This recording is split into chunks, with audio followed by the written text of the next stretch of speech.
Hello students, good morning. आज हम एक और नया टॉपिक लेके आए हैं। यूनिट सेकंड का एलिमेंट्री कैनाल का जो अपना कंपैरेटिव स्टडी है उसको हम डिस्कस करेंगे यहाँ पे। तो एलिमेंट्री कैनाल जो कि डाइजेस्टिव सिस्टम का फॉर्मेशन करते हैं। डाइजेस्टिव सिस्टम जो है ये एलिमेंट्री कैनाल और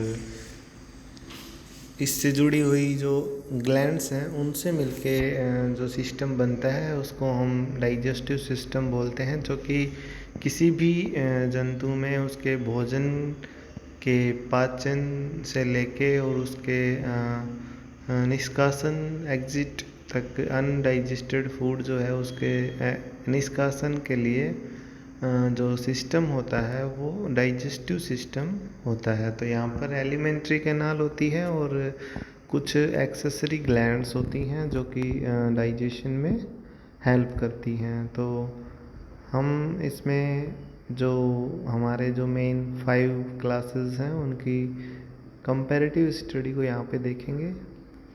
तो हम उनकी एलिमेंट्री कैनाल को जो कंपैरिजन है वो यहाँ पर करेंगे। तो हमारा जो टॉपिक है वो है comparative study of alimentary canal. तो आहार नाल जो है जंतुओं की उसका कंपैरिजन यहाँ पर हम करेंगे, ठीक है। तो सबसे पहले हम डाइजेस्टिव सिस्टम के बारे में थोड़ा इंट्रोडक्शन देख लेते हैं। तो डाइजेस्टिव सिस्टम क्या होता है? बहुत सारे अंगों से मिला हुआ एक ग्रुप होता है जो कि आपस में काम करता है और जो फूड है, हमारा भोजन है, उसको एनर्जी में कन्वर्ट करके और हमारी जो शरीर की आवश्यकताएं हैं उनको पूरी करता है। तो एक ऐसा सिस्टम, जो हमारी आवश्यकताओं की पूर्ति करे, कैसे? भोजन को कन्वर्ट करके और एनर्जी में कन्वर्ट करके। तो विलियम ब्यूमोंट जो थे उन्हें डाइजेस्टिव सिस्टम का फादर कहते हैं, क्योंकि उन्होंने सबसे पहले इसकी खोज की थी। तो जो हमारा भोजन है वो हमें पता है, हम माउथ से इंटर करता है, फिर वो स्टोमक में जाता है, फिर इंटेस्टाइन में जाता है और फिर एनस के द्वारा बाहर आ जाता है। तो डाइजेशन की प्रोसेस है, उसमें ग्रेविटी का कोई रोल नहीं होता है, ठीक है। और स्टोमक सारा डाइजेशन भी नहीं कर पाता है। कुछ बैक्टीरिया भी होते हैं जो कि डाइजेशन में हेल्प करते हैं, ठीक है। और कुछ जो एनिमल्स हैं उनमें स्टोमक में कुछ मॉडिफिकेशन हो जाते हैं, जो कि स्टोमक अलग का हर पार्ट अलग अलग कार्य करने के लिए विकसित हो जाते हैं। तो ये सारी चीज़ें हम यहाँ पर देखेंगे। तो सबसे पहले एलिमेंट्री कैनाल के पार्ट्स देखते हैं। तो एलिमेंट्री कैनाल जो है हमारे माउथ से लेके और जो एनस तक का जो पार्ट होता है उसे हम एलिमेंट्री कैनाल बोलते हैं। तो जैसे इंटेस्टाइन और एलिमेंट्री कैनाल, इन दोनों में आप कंफ्यूज मत होना।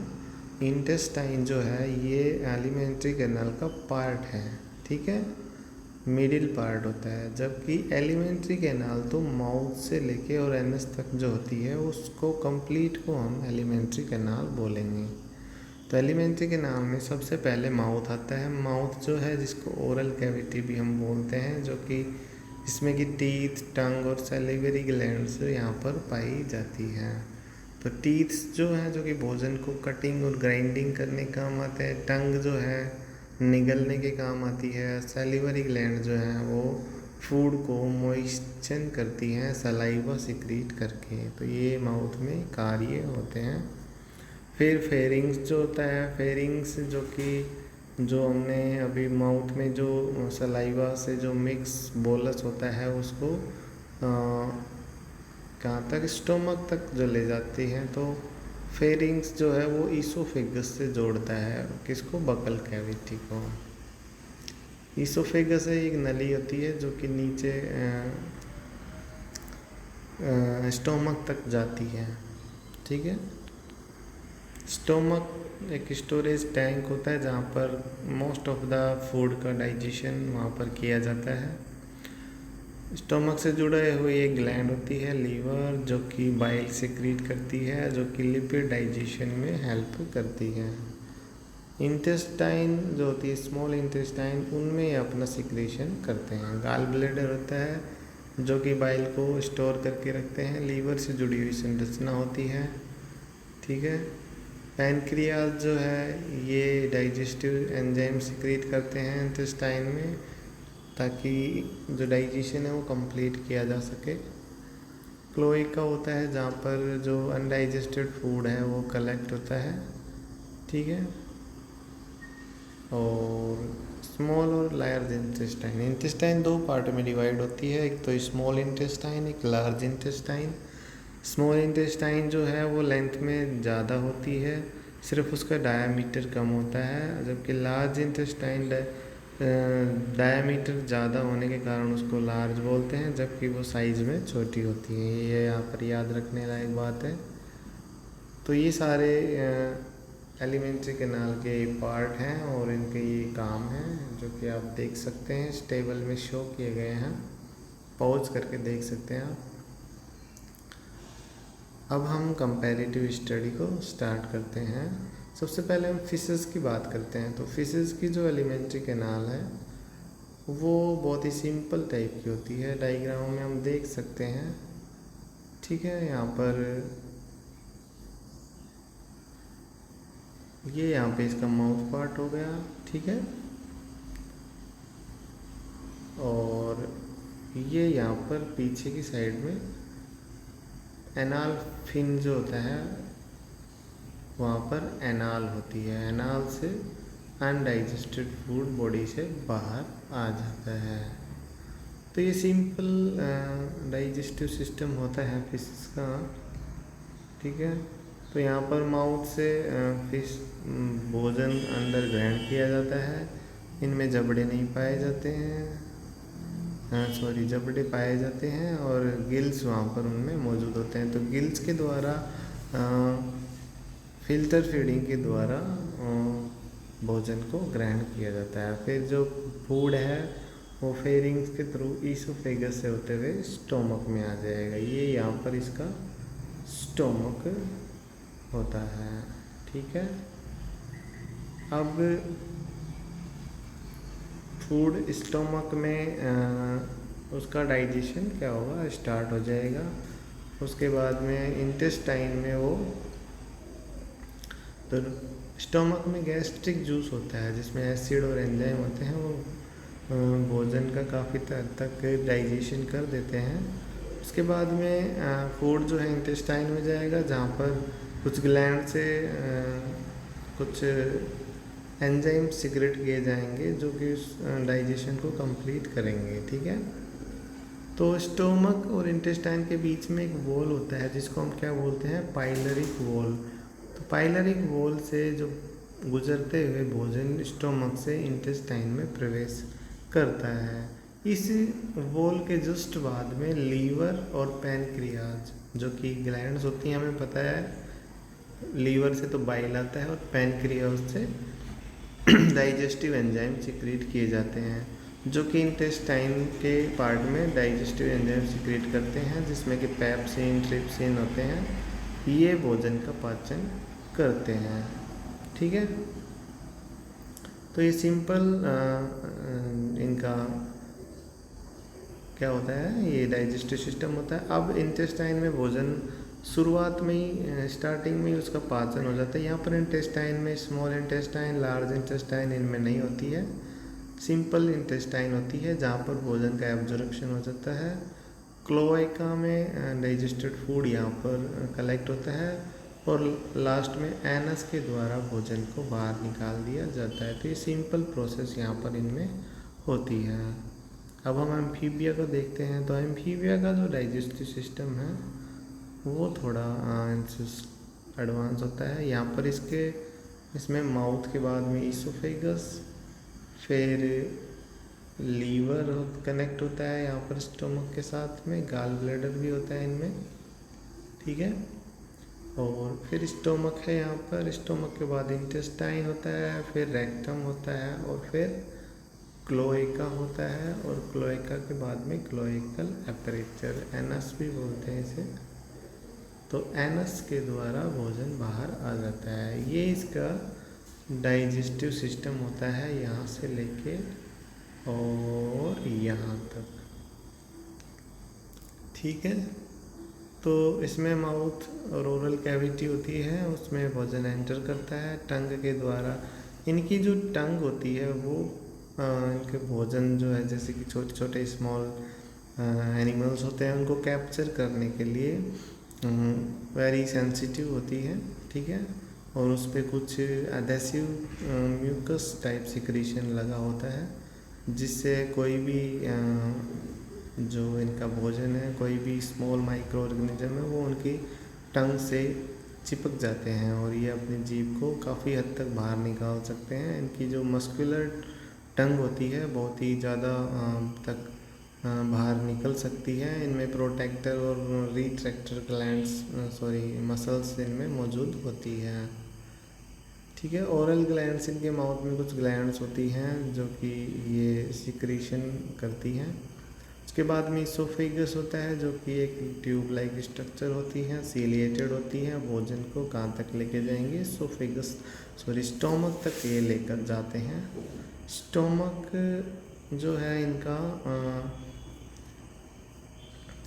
एक सिंपल और स्ट्रेट ट्यूब जैसे जेंटली कर्व्ड, छोटा जरा सा कर्व्ड स्ट्रक्चर होती है। ये देखो, इस तरह से हम देख सकते हैं, थोड़ा सा इस तरह से मुड़ा हुआ है, जरा सा कर्व्ड, वरना लगभग एक सीधी ट्यूब जैसा ही है, जरा सा कर्व्ड होता है।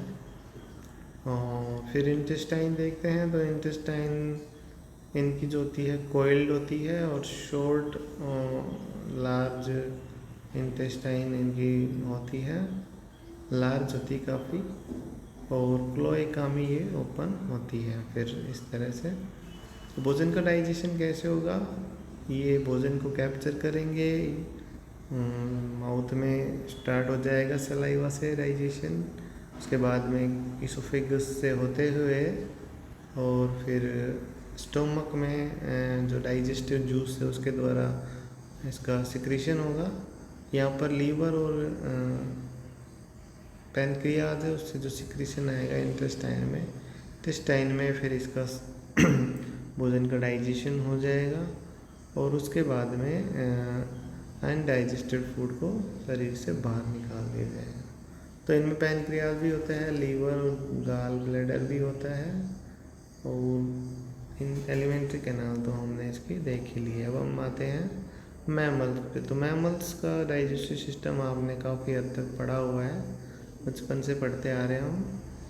तो मैमेलियन डाइजेस्टिव सिस्टम जो है, mouth, pharynx, oesophagus, stomach, liver, pancreas, small intestine, large intestine, इन सब में डिवाइड होता है। ठीक है, यहाँ पर ये ओरल कैविटी है, ओरल कैविटी के बाद में फेरिंग्स होता है, ये इसोफेगस होते हैं, ये स्टोमक हो गया, स्टोमक से जुड़ा हुआ लीवर और पैनक्रियाज होते हैं, जो कि इंटेस्टाइन जो होती है, स्मॉल इंटेस्टाइन की जो शुरुआत होती है, जहाँ पर जिसको हम क्या बोलते हैं, ड्यूओडिनम। ठीक है, ड्यूओडिनम जो है ये स्मॉल इंटेस्टाइन का शुरुआत का पार्ट होता है। यहाँ पर ये लीवर और पैनक्रियाज अपना जूस सिक्रीट करेंगे। फिर ये जो इंटेस्टाइन है, स्मॉल इंटेस्टाइन में भोजन का एब्जॉर्प्शन होता है, और एब्जॉर्प्शन होने के बाद में लार्ज इंटेस्टाइन में आ जाता है। लार्ज इंटेस्टाइन में वाटर का एब्जॉर्प्शन होता है, और लास्ट में अनडाइजेस्टेड फूड जो है वो रेक्टम में कलेक्ट होता है और एनस के द्वारा शरीर से बाहर निकाल दिया जाता है। तो ये सिंपल डाइजेस्टिव सिस्टम है हमारा, आपको समझ में आई होगा। और यहाँ पर जो main digestive system alimentary canal है, काफ़ी यूनिक टाइप की है, वो बर्ड्स की होती है, क्योंकि बर्ड्स को अपना भोजन पचाने में काफ़ी मेहनत करनी पड़ती है। तो यहाँ पर माउथ के बाद इनके स्टोमक जो है वो 2 भागों में यहाँ पर बढ़ जाता है। ठीक है, तो स्टोमक का डिवीज़न यहाँ पर हमें देखने को मिलता है। यहाँ पर एक क्रोप पाई जाती है और स्टोमक जो है वो दो भागों में बढ़ जाता है, प्रोवेंट्रिकुलस और गिजार्ड। ठीक है, फिर वही पैनक्रियाज लीवर यहाँ पर इंटेस्टाइन में की शुरुआत में जुड़े रहेंगे और फिर इंटेस्टाइन और क्लोएका और यहाँ पर ये एनस। तो इस तरह से यहाँ पर डाइजेशन, यहाँ पर जो स्टोमक है बस वही हमें यहाँ पर याद रखने लायक बात है। और एक इनमें क्रोप पाया जाता है। दो चीज़ें यहाँ पर हमें यूनिक देखने को मिलती है इनमें। तो बर्ड जो है इनमें बीक्स के द्वारा ये अपने भोजन को कैप्चर करते हैं, टंग के द्वारा ये भोजन को अंदर ले जाते हैं, ईसोफेगस से स्टोमक तक जाता है। रास्ते में ईसोफेगस में एक संरचना पाई जाती है जिसको कहते हैं क्रोप। ये जो क्रोप है यहाँ पर ये भोजन को कलेक्ट करके रखते हैं। ठीक है, ये इनका जो स्टोमक है वो ज़्यादा भोजन को स्टोरेज नहीं कर पाता है, स्टोरेज टैंक का काम नहीं करता है। तो क्रोप यहाँ पर एक संरचना होती है जहाँ पर भोजन स्टोरेज होता है शुरू में। ठीक है, फिर स्टोमक में जाता है। तो स्टोमक यहाँ पर दो भागों में बट गया, एक प्रोवेंट्रिकुलस और एक गिजार्ड।